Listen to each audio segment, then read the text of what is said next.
Now, it's my privilege to introduce a man who absolutely needs no introduction. He is ending his 5th year as the governor of the great state of Alabama. Please help me welcome Governor Robert Bentley.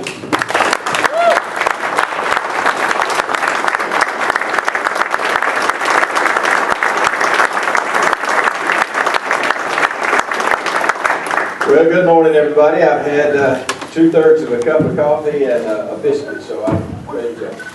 And it's good to be with y'all again. I think this is my fourth time. Third time. That's what Jim said. Hey, you always introduce me. Sally got to today, or I got to Sally to introduce me today. Thank you, Sally. But it's good to see all of y'all. It's good to see some of my appointees. And thank y'all for the service that you're giving to your district, and it's good to see all these candidates that we have. I mean, we got some really great candidates up in this area, and so you know, Jefferson County is a hard county. I know it is, but it doesn't mean Republicans can't win in Jefferson County. We've got to continue to work hard. We got to get people out to vote. Is what we got to do, and I do believe that this next election, I think that we're going to be able to do this. You know, we've got this presidential election going on, and I've been so busy doing things on the state level, I don't keep up with it quite as much as probably some of y'all do. But I do have some people that I'm watching.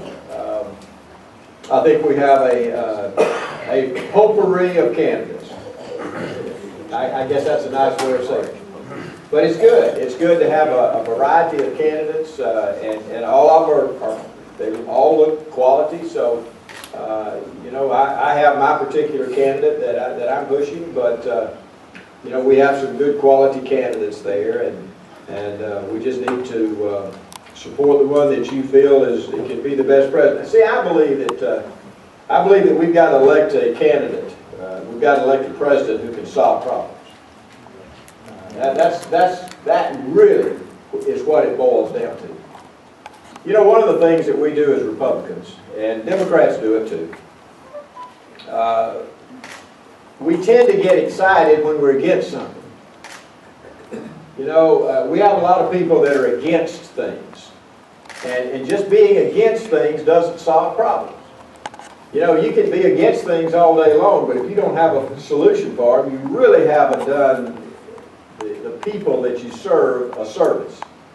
So we need to look for a candidate that is not just against something. We need to look for candidates who are for something and who have a truly a solution for some of the problems that we have in this country. We need somebody, I truly believe, and that's why I chose the one that I chose, because we need somebody with some leadership. We've had on-the-job training now for about 8 years, and it hadn't gotten us very well.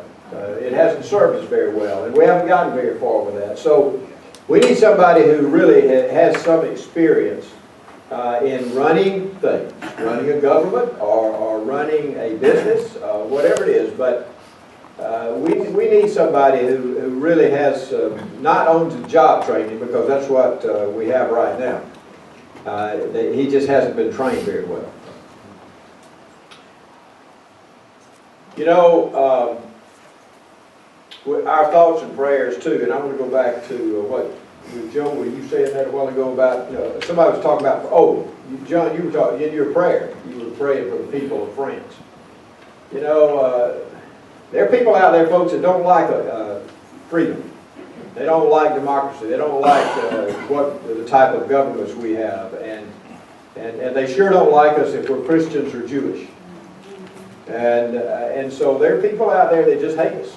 And we've got to realize that. You know, the French people, they realize that. And our thoughts and prayers are for the people in France right now as they go through some difficult times right now. So we need to remember that. You know, the United States, we've been very diligent in our preparation for this, but it's hard to, soft targets are hard to defend against. They really are, and these are soft targets, what they are attacking right now. You know, in a free society, you have a lot of soft targets, whether it's a football game or a concert or whatever it may be. There are a lot of soft targets.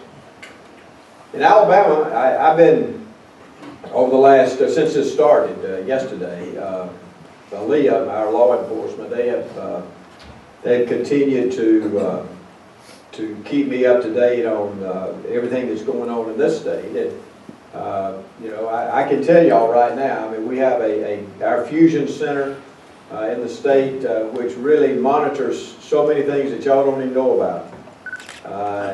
It monitors people, it monitors emails, it monitors all sorts of things that people say. But they keep me up to date all the time on what's going on and what's going on in the state. So right now everything looks fine in Alabama, but the whole country needs to be really aware of what can happen.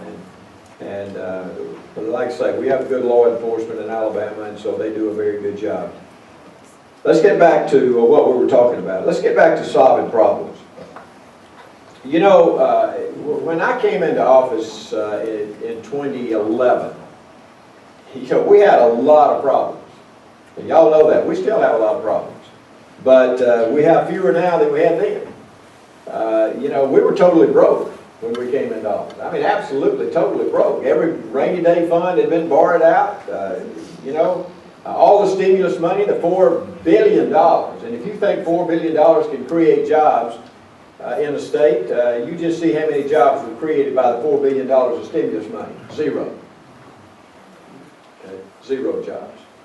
That doesn't create jobs. We just spend the money.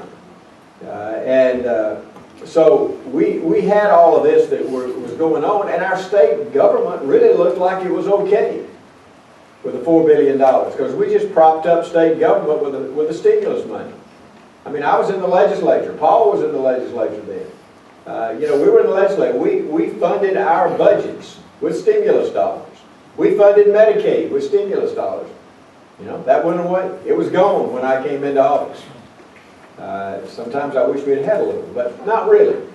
Not really, because the first 4 years that I spent in office, I tried to solve problems. And so we said, you know, we're going to try to solve it by making government more efficient and making it smaller, and that's exactly what we did. Now, you know, sometimes you do things, and after a while, folks get mad at you, and they forget the good things that you've done. They forget the fact that we cut government by 12.5% the first 4 years we were in there. You know, when I came in, we had a hiring freeze. Well, we still had 37,500 people that worked for the state government. So tell me how you can have a hiring freeze, people retire all during that time, and you still have the same number of people. Well, nobody honored the hiring freeze. That's what it was. Well, I kept the hiring freeze on, and we just let efficiencies take care of the people that retired. And so we cut the size of government 12.5%. We cut 5,500 state workers by allowing them to retire and not replacing them, and we were able to do the job with the efficiencies that we created in government. And folks, we need a little credit for that.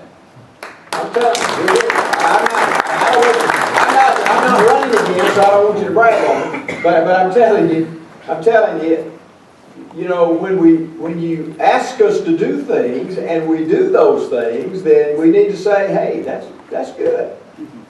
Now, it wasn't all me. I mean, we had our legislature did a great job, but I can tell you the ideas came out of our office. Across the hall from me was Clinton Carter. Clinton Carter worked in the finance department, and on his wall it said, "Road to $1 billion." That's what it said. And I would go over there and say, Clinton, how are we doing? How are we going to save more money for the people of the state? So we got to $1.2 billion annual savings for the state. And he kept up with it. And it's still on that wall over there. I'm going to have to take a picture of it and put it in archives, because it's over there on the wall to show how we were going to save $1.2 billion annually for the people of the state. And we've done that. So we've cut the size of government, we've saved money. That still really was not enough. So we had to make some tough decisions the first 4 years. And you know, solutions are not always agreed upon. You know, one of the things about being Republicans is now that we've worked so hard, and Bill, you worked so hard as chairman of the party, and we've all worked hard as Republicans to try to get more Republicans elected. And You know what? We've done that. Now we've got so many, we don't know what to do with them all. And I don't mean that in a bad way.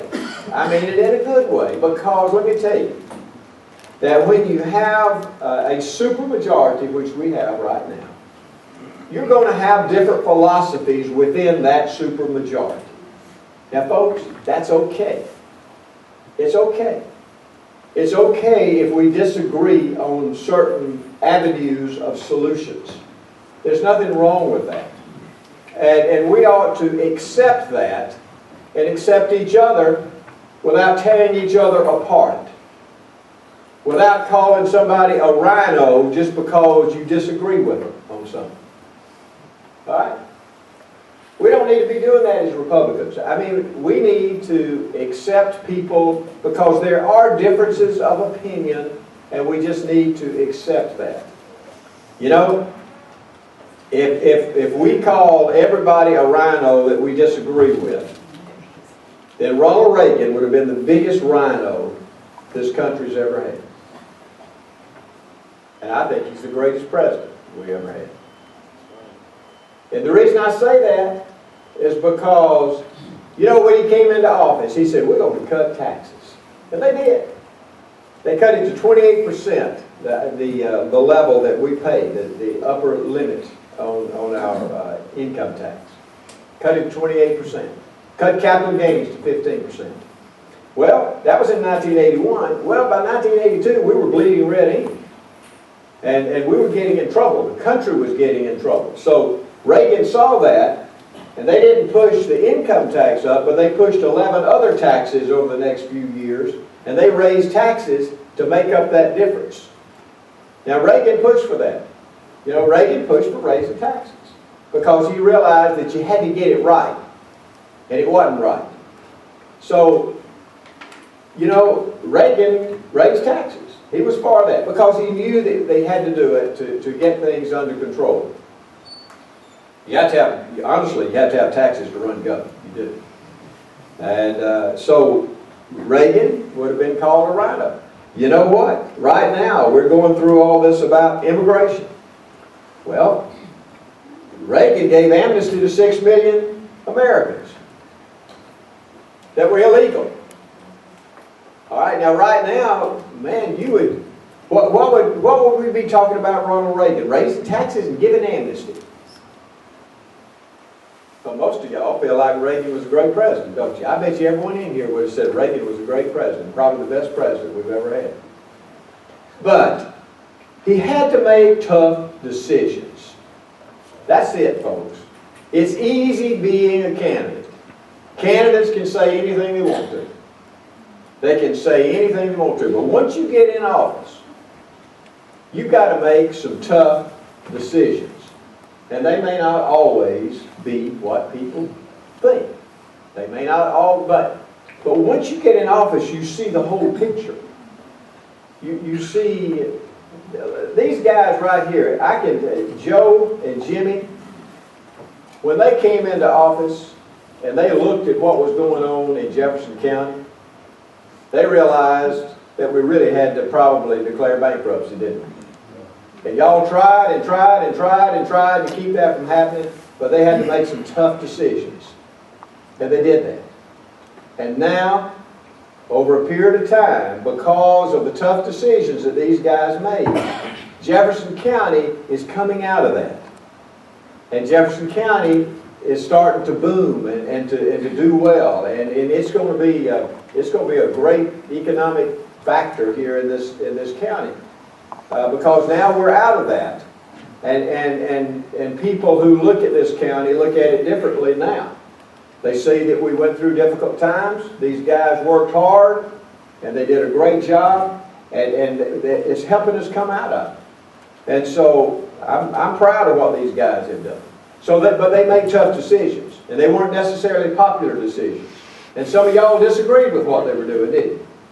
But now you look at what is happening, and you see the results of it. So, as I say, it's easy to, on the sidelines, to be critical, but when you get involved and to see what the real problems are, and you see the overall picture, you have to make some tough decisions.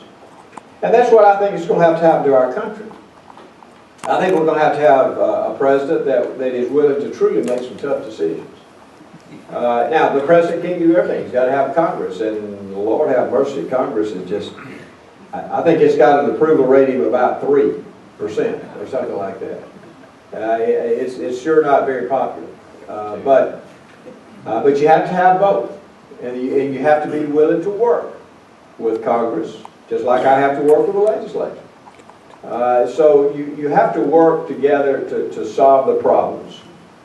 Now, you know, as I say, we've all taken different approaches, and I had to take some approaches the first 4 years. I had to take some approaches in 2012 because our general fund, you know, we budgeted in such a terrible way in the state of Alabama. One of these days we're going to get it right. And one of these days we're going to get it straight.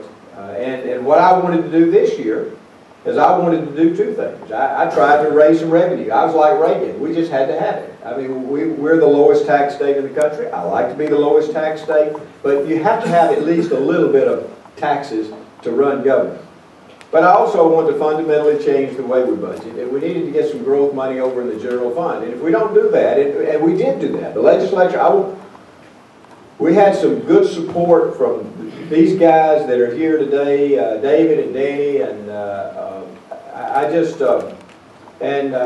let's see, Jabo's not here, is he? But Jabo's in this club too. Yes. And Jabo in the Senate was a support. And these guys are problem solvers, and that's why y'all need to re-elect these guys, because they're problem solvers. And so I just want y'all to know that I appreciate what they tried to do. Now, we spent way too much time together last year. And I hope this year we're not going to have to spend quite as much time together. Is that right, David? Then we hope that we're going to be able to just kind of get things done, and they'll be able to go home. But we were working together, and we worked through all of this, and we did get at least a partial solution to what we needed to do. But problem solving is so important, I think, for candidates to look at. I think you need a plan. You guys who are running for an office, if it's an office where you can plan ahead, I think you need to present that to the people and tell them what you plan to do. Now, you really don't know 100% what you're going to do because you're not in there yet. You know, so you only really know it once you get in there. Just like nobody told me how to be governor, because there's no book that's written on how do you be a governor. Nobody knows till they get in there. I don't care who it is. I don't care what. I mean, Richard Shelby couldn't be a governor. I mean, you know, nobody can be a governor until they get in there and look at the office and see what you're supposed to do. I mean, you have to have some early experience in order to do that. And that's the same true in the legislature. It takes a little while to learn what's going on in the legislature. But these guys that we've got here have really done a good job and worked hard. But I think that candidates ought to be problem solvers. And if they're not, then I don't think you ought to vote for them. Now, how do you know that? Well, you don't know it sometimes until they get in there. And that is true. You really don't.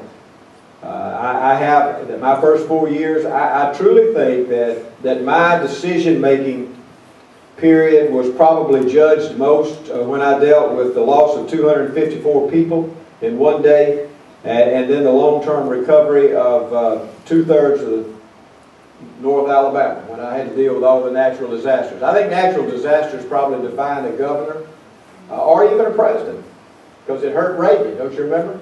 And that wasn't even his fault. That was the governor's fault, because the state can't come, the federal government can't come into a state unless the governor invites them to. And the federal government can't come in and take over a natural disaster. Only the governor is in charge of that. And so, but I think natural disasters tend to define you, and I think that probably defined me some in my first 100 days. But let me tell you this, folks, it's been an honor and a privilege to serve the great people of this state. We have nearly 5 million people in the state of Alabama. And God has blessed me, and every day I'm thankful for the privilege that I have. I believe I was placed here for a reason. I truly believe that. Just like Joe was talking about. I mean, how else could somebody with 2% in the beginning win and be governor? Unless God was involved in it. I mean, and I truly believe that. And I believe it today. And, you know, I've gone through a lot of difficult things, and I still believe that God controls my life, and He wants me to do a job. And I'm here, and I'm going to do it. And I'm going to finish it. And we've got a lot of great plans these next 3 years, folks. Y'all going to be really excited when you see what we're going to lay out for you in the state of the state this next year. We got some really exciting things that are happening in Alabama. One of the things that I've worked hardest on, obviously, is job creation, and we've made some good progress in that. And, you know, our unemployment rate was 10% when we came in office, and now it's down to 6%, and we want it to continue to drop because, you know, I really do need a salary. I keep thinking, we're going to get down to, and why on earth I said it at 5.2%, I don't know. I should have said it at 5.8. Or something like that, you know, because there's a different definition of full employment. Some people say 5.2, some 5.8, so I probably should have picked this up a little. Anyway, but I'm going to keep my word. And I still haven't taken a salary. And I do need it. So I want to get the unemployment rate down. I'm not the one that gets that, but I can still continue to work hard to try to create jobs, and we've made some good progress on that. But again, let me thank y'all for what y'all do in this area.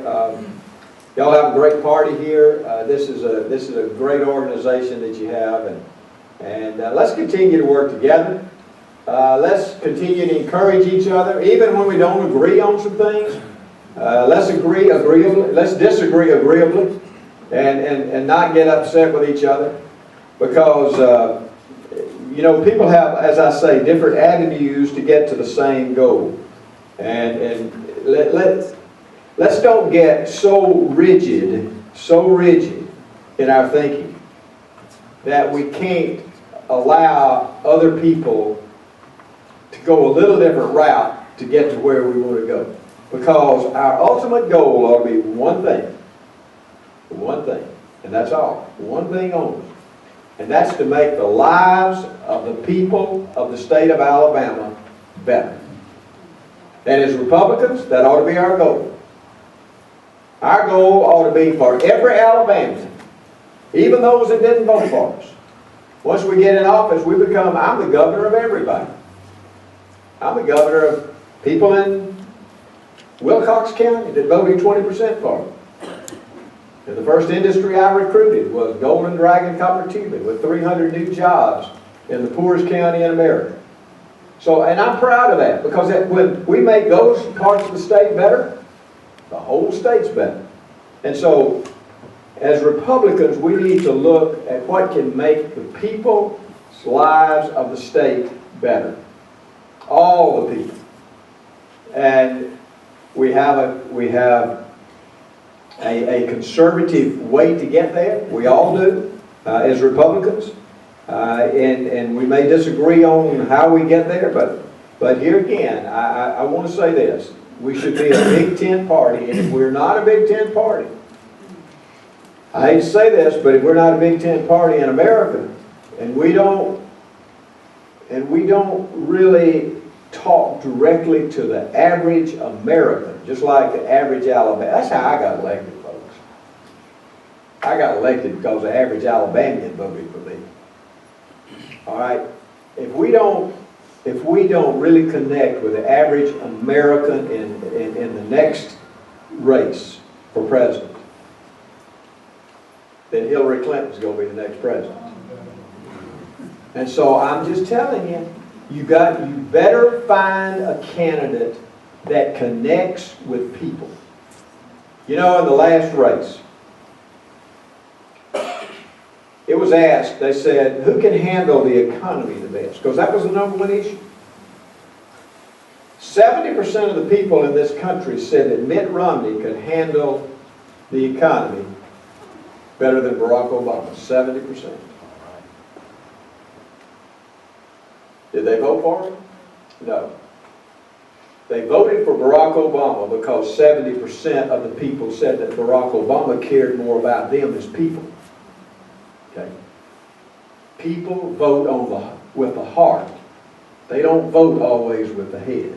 They vote with the heart. And so we got to touch the hearts of the average American out there. The next candidate, if he doesn't do that, or she, if they don't do that, then we're not going to win this thing. And we've had two, and I'm not saying they're bad people, we've had two bad candidates the last 4 years. Last year and then the 4 years before. Our candidates really weren't the best candidates in the world. And they just really could not connect with the people. I don't know who that's going to be yet, but I do hope that whoever it is can connect with the average American and we can win. Because I am tired of having a Democrat president and us having a Republican Congress when we really could get some things accomplished in this country and really get some changes made. And we could do that if we elect the right president. Now, we're going to have some questions. Yes, sir. We've got time for about 10 quick questions. All right. Not speeches, but questions. Yeah, please, no speeches. Okay. Yes, ma'am. What I wanted to ask you, Governor Bentley, with what's happened in Paris, and I know our thoughts and prayers are with them, there's been speculation, I think it's kind of confirmed, that we're going to get some refugees in the state of Alabama. What are we going to do about that? Are we going to, is there a way we can not accept them? Is there a way we can vet them better? What's the status of that, and how can we make it a great for Alabama and not have a situation that it's not going to end up being a good situation? Well, I think that certainly we need, the best that we possibly can, we need to vet the people that come in here if we're giving them a sanctuary here in Alabama. And so I will work with my law enforcement agencies, and we'll do what we can do if that takes place. I have not been approached with that yet. I think that's kind of speculation on a national level more than it is on a local level yet, on the state level. But you can rest assured that we'll do everything that we can to make sure that the people that come into Alabama, that it'll be safe. So you just rest assured that we'll do that. Yep. Governor, really appreciate you and your stewardship of the office of governor and being with people. You know, it's often easy to be a sideline quarterback, and when you get in there, you have to know and you have to work with people. I was with one of my sons yesterday at lunch. He's a doctor. I think you met him when you were running that. He's an internal medicine primary care doctor. He was concerned. He said, well, if you see Governor Bentley tomorrow, please talk to him about the Medicare and that sort of thing, because he's a primary care and Medicaid. and his reimbursement rate is low. Yeah, I know. So I know it's a tough. It's a very tough issue because philosophically, of all the governors, there's nobody been stronger against the Affordable Care Act than I was. Okay, I fought it. That's why I made sure that we didn't have a state-based exchange in this state, and they passed one in the House, and we got it killed. Greg Reed killed it for me in the Senate. So, because we did not want a state-based exchange, because we wanted it to go to court just like it did, and to be ruled on, because we felt like the law was written to say that you had to have a state-based exchange to get subsidies. We knew that. So we prepared for that by not having a state-based exchange. So we fought it. Governors were the ones that fought it. Congress gave up a long time ago. I mean, they didn't do anything. They didn't have the power to. But But the governors continued to fight it, and I was one of the lead governors that fought it. Well, we've lost, folks. Okay? And you don't hear as much right now about the Affordable Care Act, Obamacare, whatever you want to call it. Medicaid, though, what we're doing in Alabama, let me say this about Medicaid. Medicaid takes up a tremendous amount of money out of our general fund. But Medicaid is essential in Alabama because 16% of all the money that goes into your hospitals around here, 16% of that money is Medicaid dollars. And if Medicaid dollars are not there, your hospital, many of your hospitals would go under. And if they're rural hospitals, they certainly would go under. So we've got to keep it going. So what we've done in Alabama, and this legislature has really helped me with this, I had a Medicaid commission to bring me recommendations on what we should do. So we got it passed. It took us 2 years to get it passed. We have changed from a fee-for-service basis to an outcomes basis.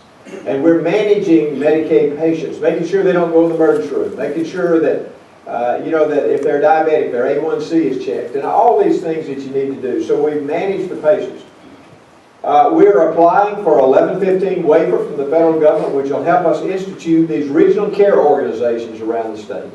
And so the million people that we have in this state who are on Medicaid right now, they're going to be managed better, and it's going to be a better quality of care, and that's what we're really after. Primary care doctors, bless their hearts. Let me tell you, a third of the patients that they see are the working poor. And if they don't have any insurance, then they don't get paid. And folks, you have to run a business as a doctor. My last year in practice, I had a 65% overhead. 65%. Primary care doctors, some of them it's higher than that. And a primary care doctor, folks, they don't make a lot of money. They really don't. So they have to make a living, and they have to keep their office open. And if they don't get paid for the patients that they see, then you know what? Most of them can't stay in business, and they're certainly not going to go to a rural area. And I do want to make the lives of the people of this state better. We're trying to make Medicaid better right now, and I try to keep up the payments for primary care doctors. We thought we were going to have to cut it this year, and I said, no, I'll do other things. So what I did is I used a $20 million settlement with Transocean to shore up Medicaid this year so that we didn't have to cut primary care doctors. So this salary was, that's not a lot of money, but it helps. Okay. Yes, ma'am. Will we get a lottery? Will we get a lottery? Well, you need to talk to those guys right back there, because it's got to come from the legislature. I don't even sign a constitutional amendment. Now, are we going to get more taxes? We got to have some more money, or is it going to be a lottery? I don't know. It's going to be up to those guys, so you can talk to those guys back there. Now, if we were going to get a lottery, let me tell you, there's 2 or 3 things. Number one is that every penny ought to go to the general fund, all right, because that's where it's needed. Number 2 is nobody ought to be able to make money off of it. I'm not talking about if you win it. I'm talking about some of the people's budgets. Like in 1999, that's one of the reasons it got beat in 1999. Yes, sir. Right here. Yes, sir. My name is T.C. Cannon. I'm founder and president of the UAV Booster Group, the Hellblazer Club. And I know your state tab here is $4 billion. That's a little over half of the economic impact, $6 billion plus UAV. But we know your position on UAV football. We agree to disagree, and I'd like to invite you to get on the bandwagon of an up-and-coming championship program. Listen, I have talked with. That was a statement. That was a statement about UAB football. Let me say this about UAB football, okay? I hope that they have a great team and do well. I really do. I've talked with Coach Clark. After all this came down, I called him and I talked to him. He's a great guy. And now, let me say this about UAB football. You can't expect the people of the state of Alabama to support UAB football if the people of Birmingham don't support it. All right? Okay? That's all I can say. I'm a small business manufacturing company here, and I really am concerned about the budgeting process for the state. Can you speak to the potential of a zero-based budgeting orientation? Well, I'm concerned about the way we budget also, and that's one of the things I wanted to change this year, because we needed some growth money in the general fund. If we're not going to, now the first year I was in office, I wanted to combine the budgets. That's what I wanted to do. I wanted to combine the budgets. Well, that went over like a lead balloon.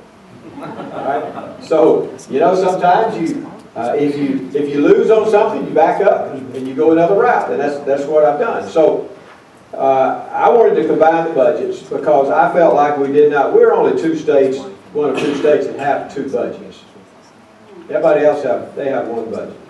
And that's what we really need in the state. Now, are we ever going to get that? Probably not, simply because education is so strong, and the lobbyists for education is strong. I don't listen to lobbyists, but the legislature does.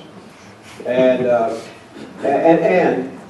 if we had done what I wanted to do this year, we would basically have been starting to combine the budgets by bringing over growth money.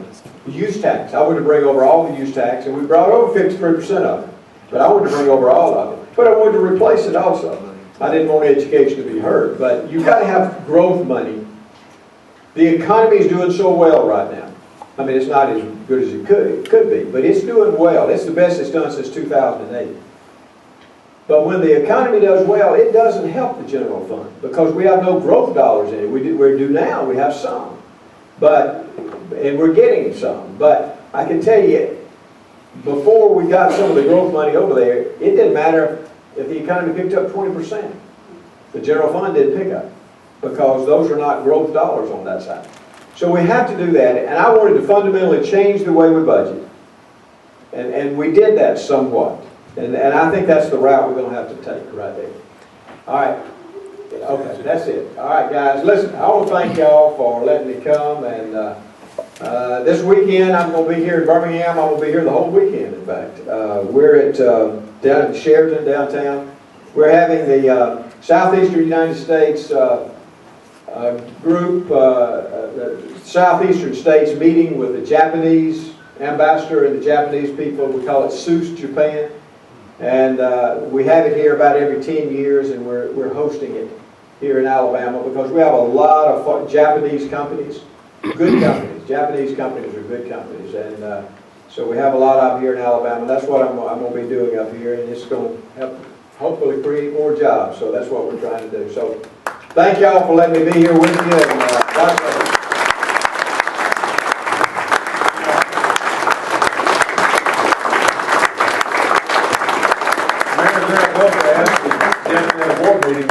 Y'all have to see, we got a couple of things to do.